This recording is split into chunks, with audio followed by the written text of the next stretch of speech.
Well, look, let's get into it. Who is Lauren Williams? I am a 35, soon to be 36,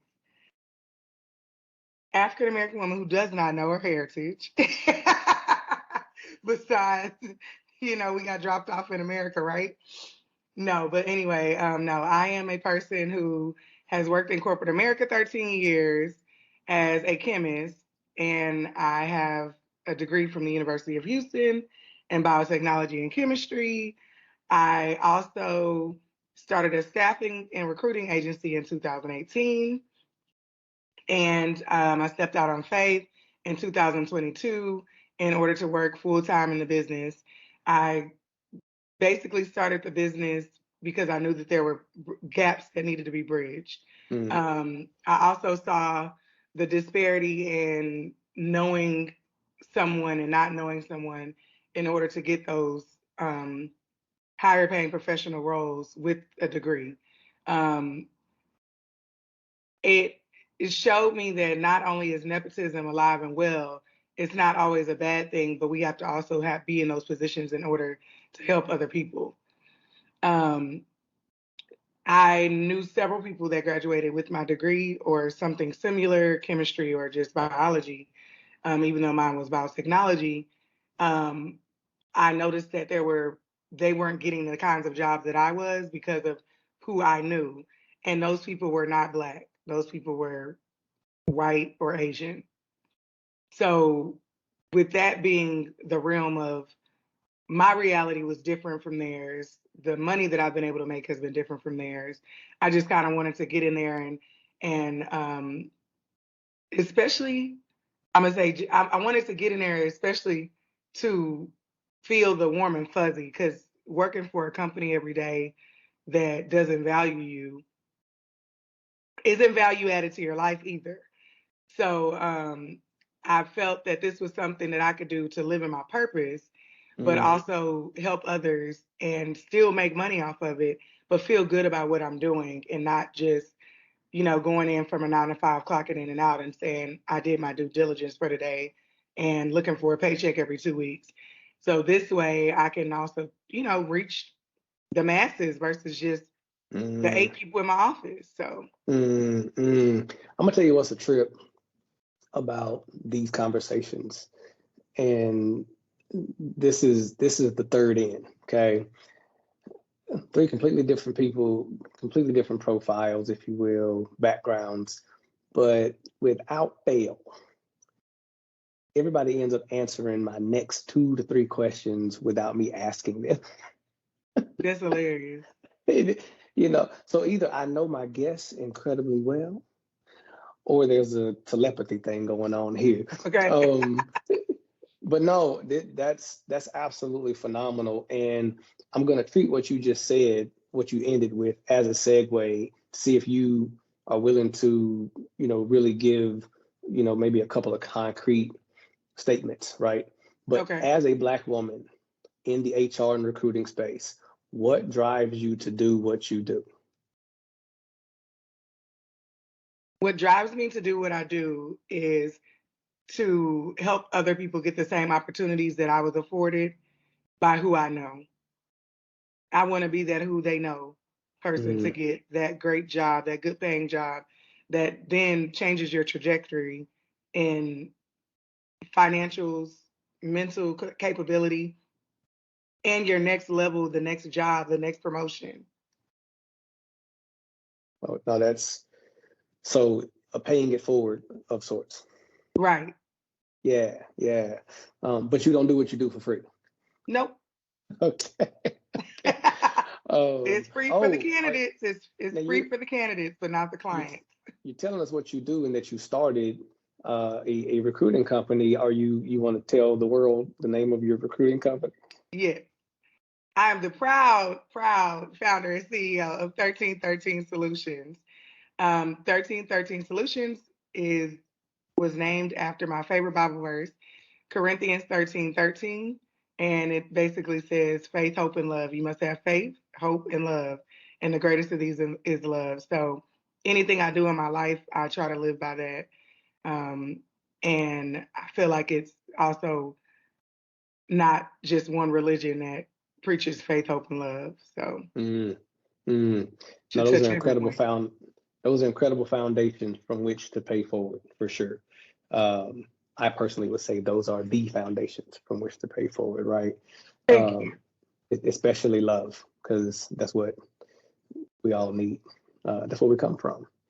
Um, for the Black students who are staring graduation in the face, what two non-negotiable actions would you encourage them to take toward achieving career fitness? What two non-negotiable actions would you encourage a pending graduate to take toward achieving career fitness? Absolutely. Do not give up. It is not easy applying for those first jobs. Um, Everyone says they want you to have experience, but how do you get it if they never give it to you? That's one of the things that I would say. But also, I feel like, so one of the things that I really want to do is be able to have an intern, some type of contract with a client that I am able to offer internships. Because internships are normally contracts. They're short-term contracts. So it's imperative that you get an intern. I tried for 3 years to get an intern, and I got a job instead of an intern. But it was a job in the field that I would be graduating in. I just had to start lower as a tech, the lab tech. Okay. I worked from 6 a.m. to 2 p.m. and I had class at 3 p.m. Like it was an all day thing. You're gonna have to put some time in. I took a huge pay cut from waitressing and bartending to work for $10 an hour when I made that off of one customer on the tip. So it was something where I had to kind of I had to take a step back in order to step forward, which that one job is what got me that big job, my next big job. Okay, so hold on. This was not in my questioning, but you are touching on a couple of things surrounding a workforce development issue, as well as a disparity issue. You're encouraging students to land internships if they can, right? And what I'm hearing is that may require a level of sacrifice, right? I mean, you literally said step back, which in most people's minds, hey, I'm regressing, I'm losing out, I'm not staying ahead. But you're not saying go backwards. That's not what you're saying. You're saying give yourself the space to see the bigger picture is what I'm hearing. Yeah. Right. For Black students who we know have an incredibly less number of internships to their other cultural counterparts, internships are diamonds. And absolutely necessary. And actually, right, landing that opportunity to get the experience that is going to be required when you apply for the full-time gig, right, is a complete game changer, right? I'm glad you brought that up. So go ahead. And don't excuse me, I just wanted to hop into the reason what I saw as it being harder for Black students to get these internships. Their mom and dad don't work for these companies. Their aunt and uncle don't work for these companies. Their grandfather didn't work for this company for 10, 20, 30, 40 years.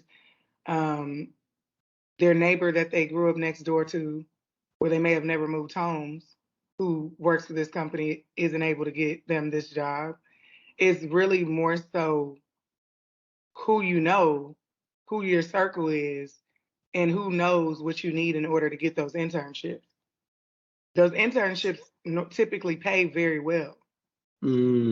The interns were Yeah, getting paid more yeah. than myself as a full-time contract employee, $15 Oh more an wow. hour.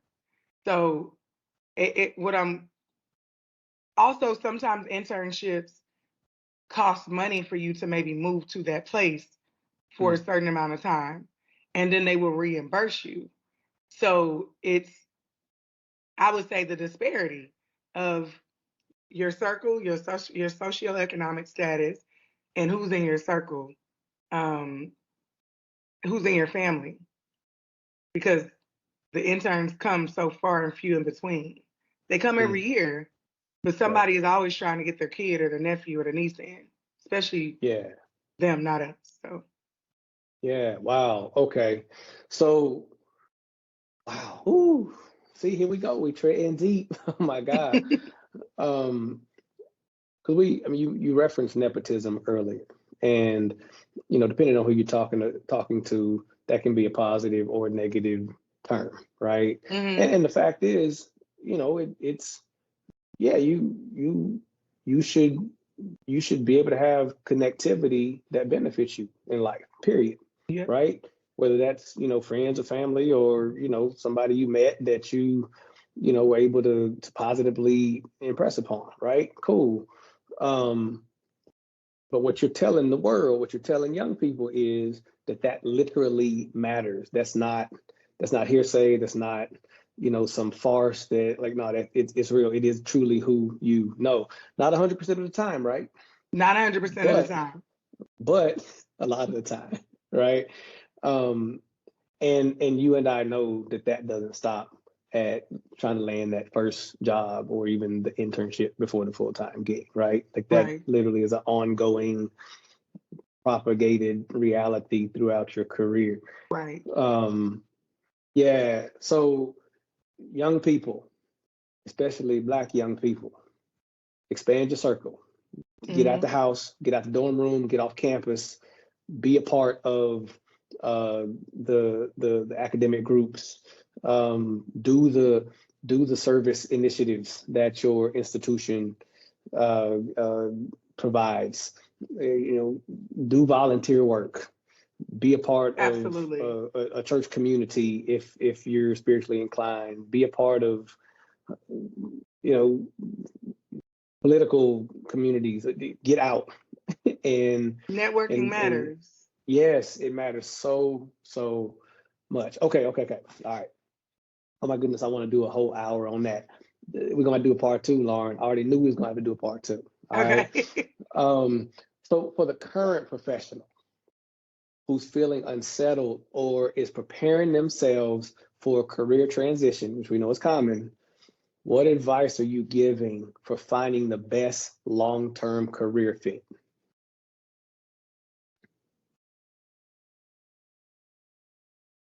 Because I was never actually settled and happy in my career, which is how a lot of people operate, right? Mhm. So I followed the money a lot of times because that afforded me to enjoy the other parts of my life.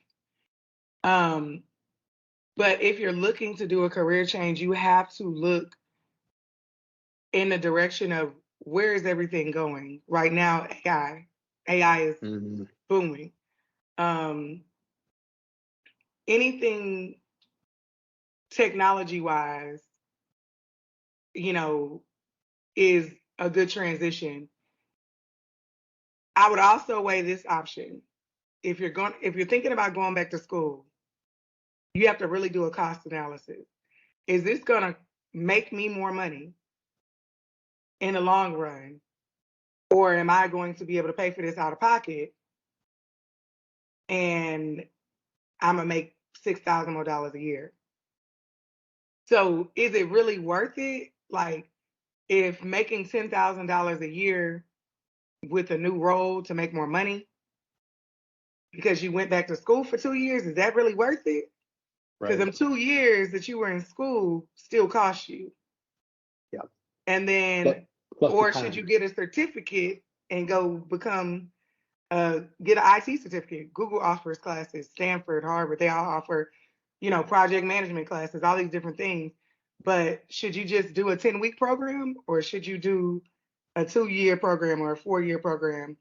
I have to give this one example. I was going back to school to get my PhD in industrial engineering, and I decided that, well, I don't know that I typically decided, but basically they put a freeze on hiring at the plant that I was working at.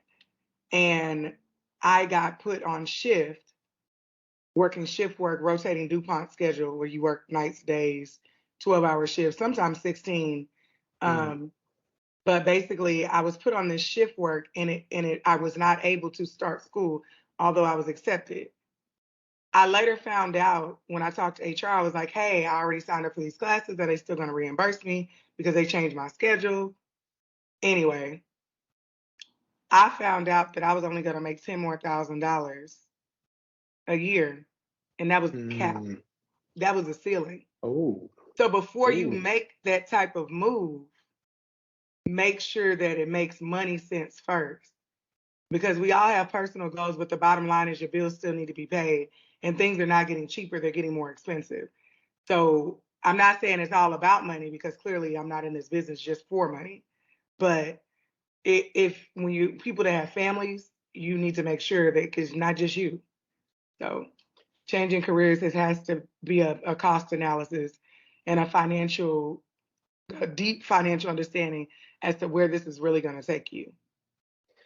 I don't know if you, and you don't have to address this moment, but I don't know if you have that cost analysis or ROI calculator, but and there's so many variables that would go into that, but I would love for some type of tool that can actually speak to more than personal economy, Okay. or the factors of, right? Because not just our audience, but anybody who's a professional and in transition, like what you just said is massive. And I think it would behoove a lot of people to actually have some type of tool or resource where they could actually plug in some hard variables, right? To understand, is this a move worth making? Is it even worth considering? Because we're talking hard cash, but the fact is, whether it's certificate, full enrollment in an institution to do a degree, it's time to sit and update the resume. Is time. So is it worth it? Look, somebody hit me recently with an opportunity, via Facebook Messenger, right? It's legit. I know these people, have known them for a very long time. This person is the decision maker. Right. And as much as it's in my wheelhouse and, I know I would rock it, it's like there are variables that just don't allow this to add up for me for a positive ROI. So I'm thinking I'm gonna let that go. Right. But no, that's incredibly powerful.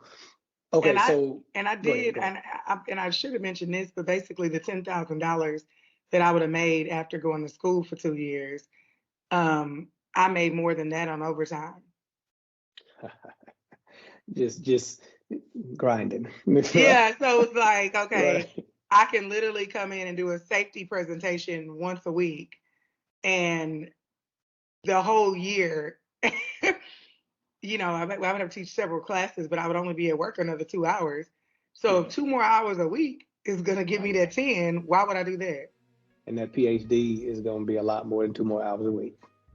Right. Yes. And then you still got to pay for it. Exactly. Absolutely. And then there's that, right? And that's just, tuition fees, the related costs of being part of a program is really, especially when you're talking, postgraduate work, right? If you're in a doctoral program, a terminal program, there's likely gonna be travel involved. If you're in a program that requires a capstone project, you're gonna have to hop on a plane or get in a vehicle and spend some extra time to meet with team members. I mean, that's not cheap. And MBAs are expensive nowadays. You see what I'm saying? And that's again, that's just the hard cost. I Right. too, several years ago, it's been over a decade now.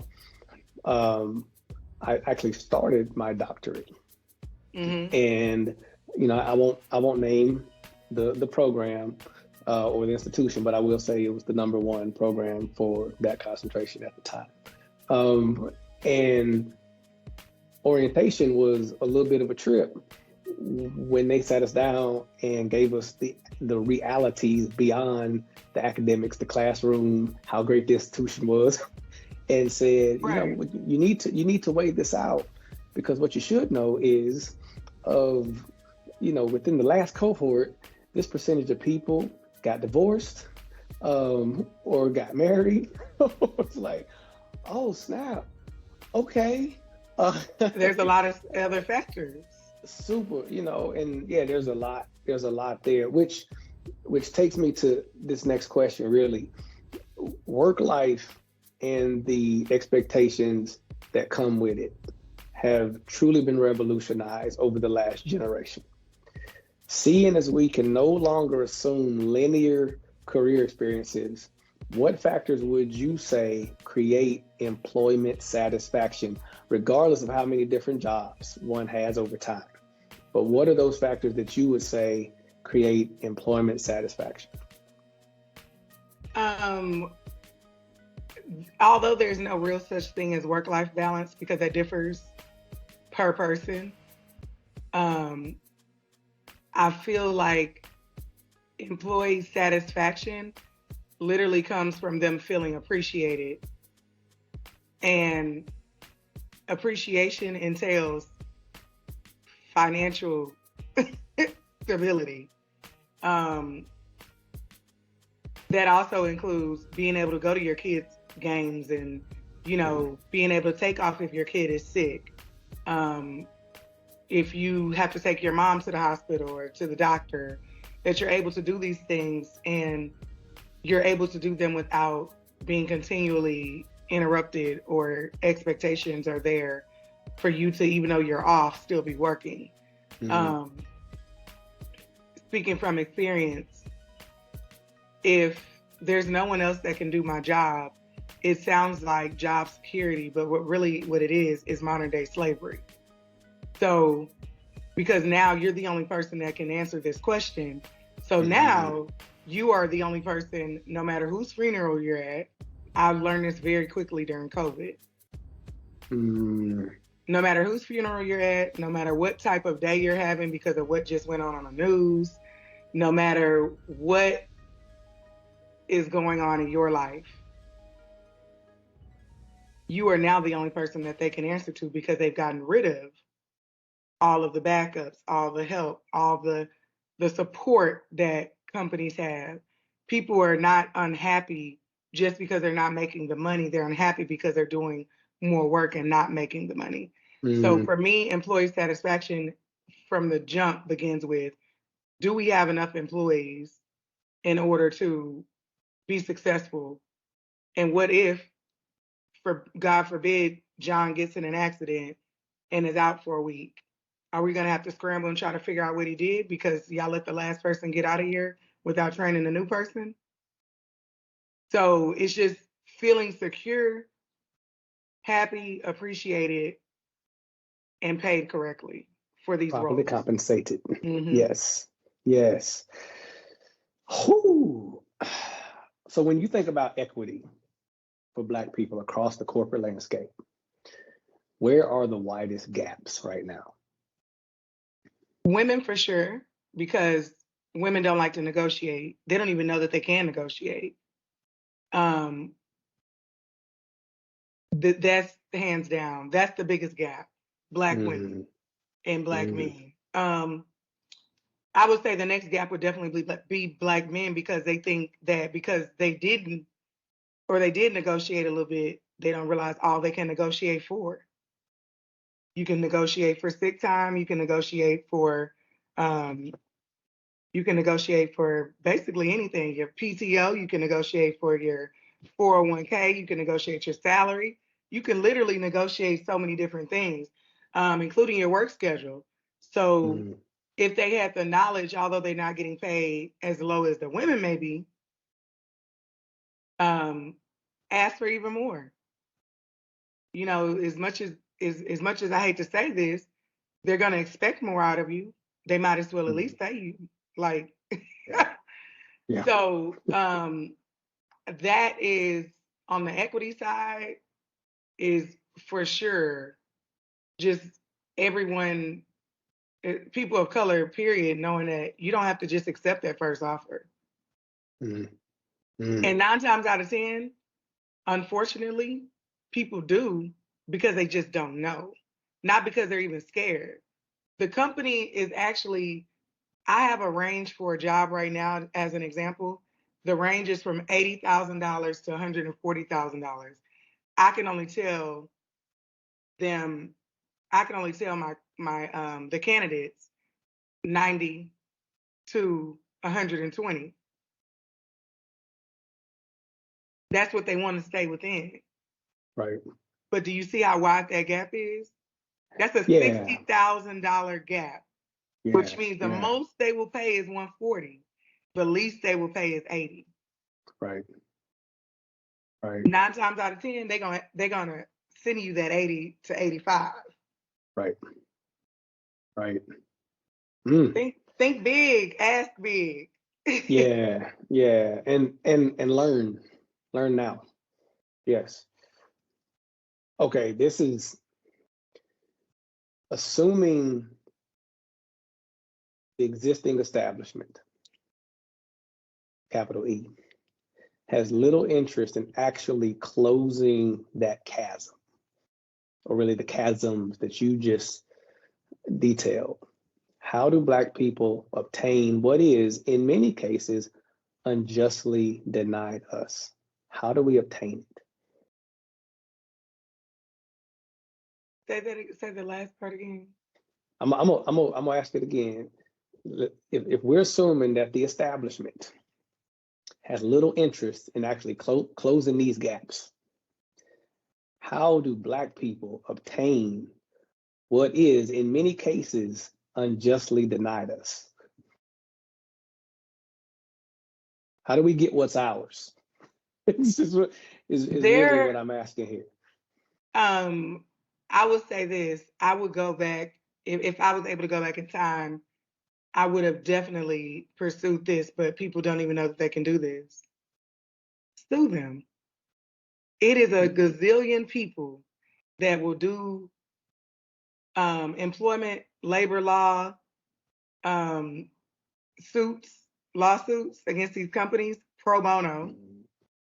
All they care about is what it is on the back end. So if you're let go, if you have to leave for any reason, like retaliation, things like that, document, document, document, document, document. Because I, I would like to say this in a sense that it's up to us to hold people accountable. And if we do not hold them accountable, it will never change. But if we're running scared all the time, and I was one that was running scared because I know, especially in oil and gas, you can get blackballed. But me knowing what my future was, wanting to make these people my clients, even though I was their employee, I knew that I couldn't do too much movement. But yes, I could have. Right. Because Right. then that's still retaliation and then they still can get sued again. So you just have to be able to know that there are literal attorneys. I know people that have successfully done it. One of the things that I plan on adding to my business model is having an attorney that I work with for those things. I know a couple right now, but basically we have to hold them accountable because if we don't hold these major corporations accountable, then we're just continually taking steps back. These are all the things that the civil rights movement brought forward, gave us a push and a bump. But if you're not going to hold them accountable, then it doesn't matter that these things are happening to you because all you're going to do is run to the next company and hope that it doesn't Right. happen again. So it just becomes a Where, cycle. yeah, which it will.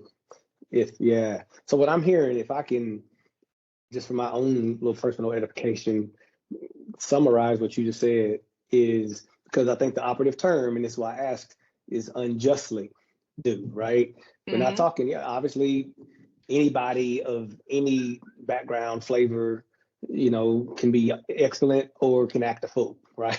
Right. So we're not talking about somebody who deserves to be fired or let go or whatever.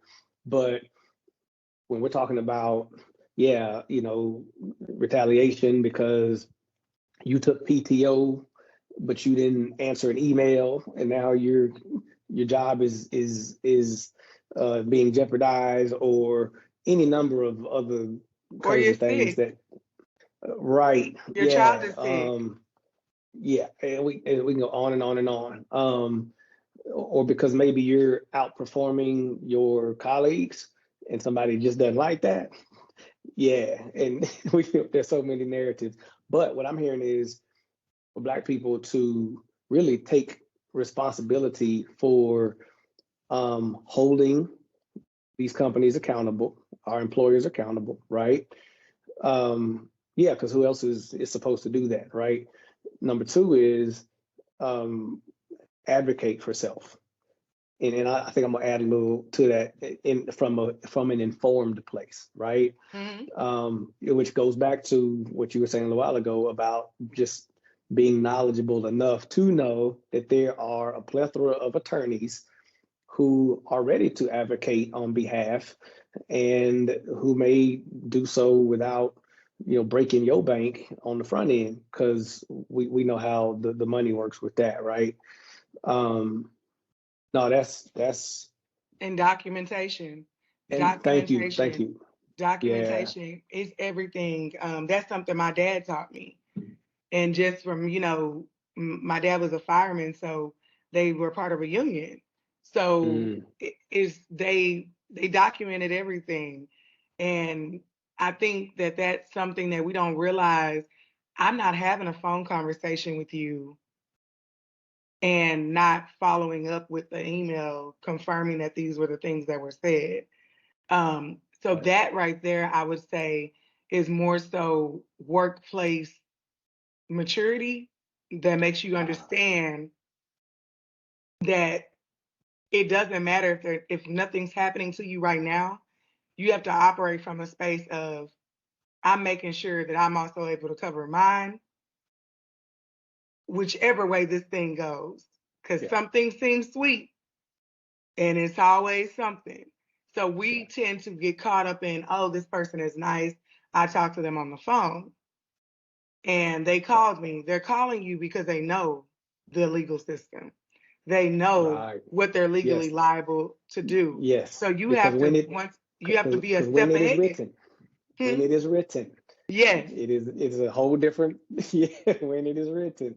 Yes. So fam, do not delete your emails. Okay.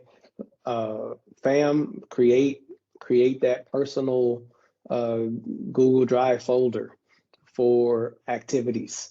Fam, when you do have confrontational conversations, go ahead and let it be known that you would like for those to be recorded and shared with both parties, and do that in writing, in email.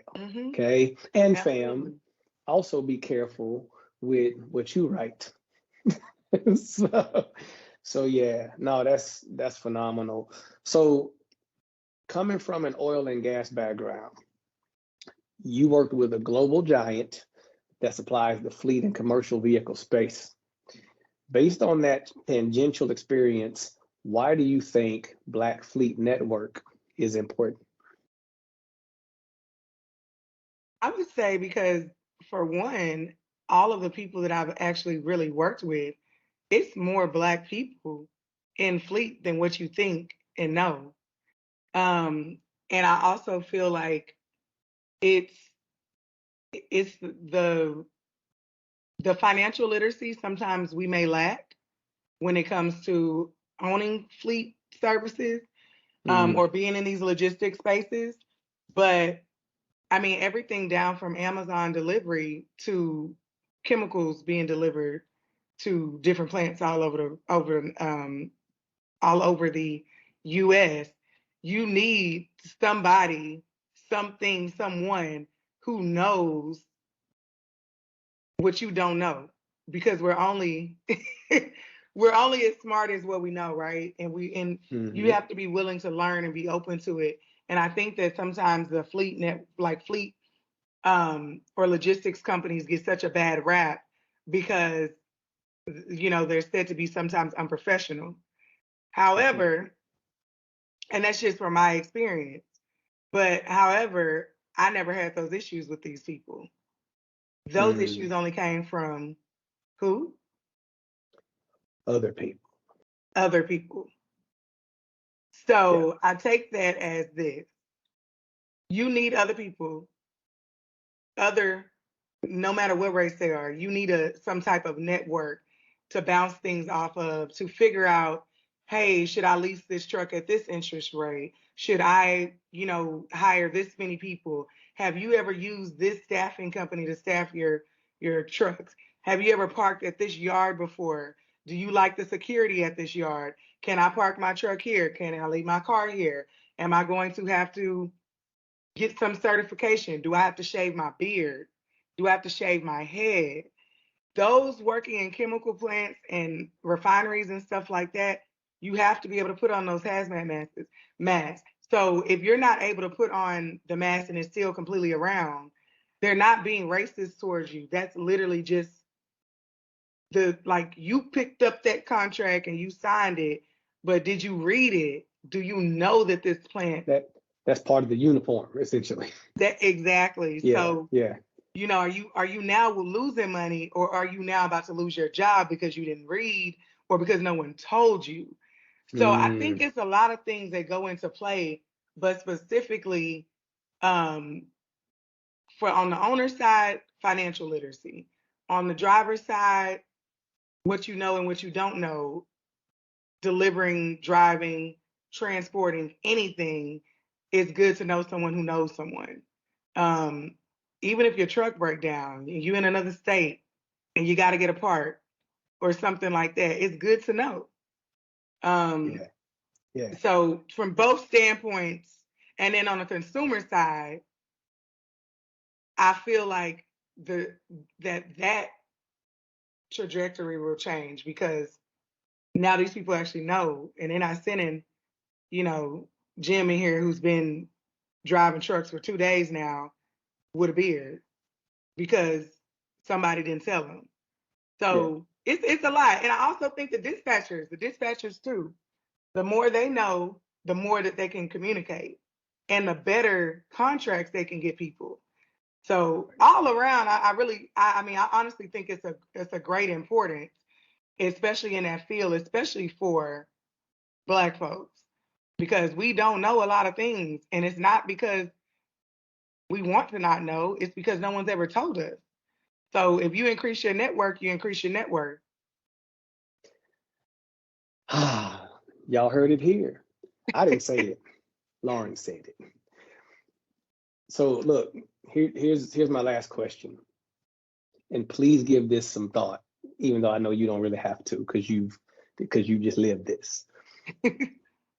What comes to mind and to heart when someone refers to a person as a minority?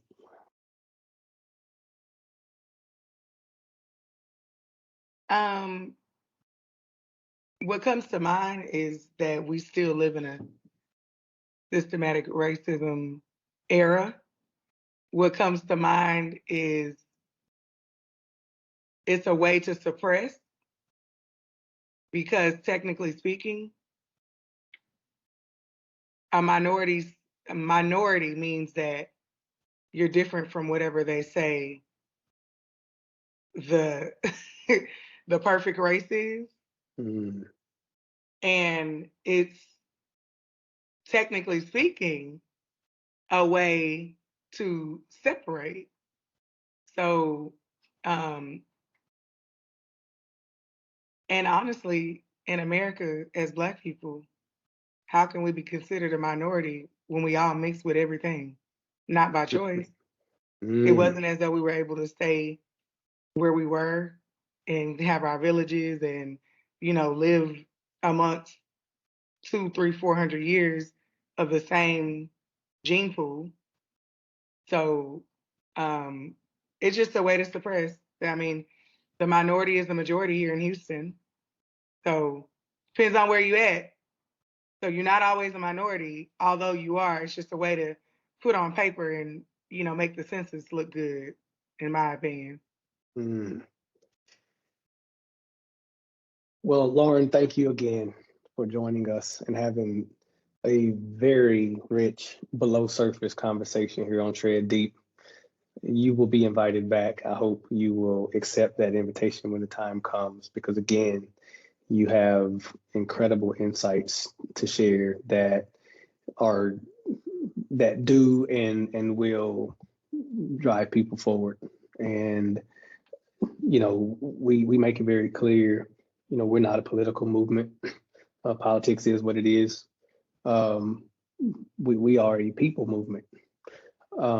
This really is about men, women, families, being able to be healthy, to be able to grow really holistically, right? Everything from personal safety to economic gain. And this information, and so many times during this conversation it came up, hey, this is this way because of a lack of information, a lack of knowing. That's the point of these conversations. It's not to incite, it's not to jump up and down on soapboxes. Nah, like let's let the lid off on the truth.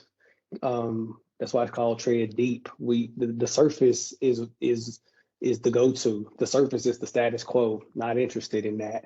Let's rip scabs. Let's let's go subcutaneous. And let's pull out what people need to know so that we can move forward. So thank you, Lauren. Thank we you. really appreciate you.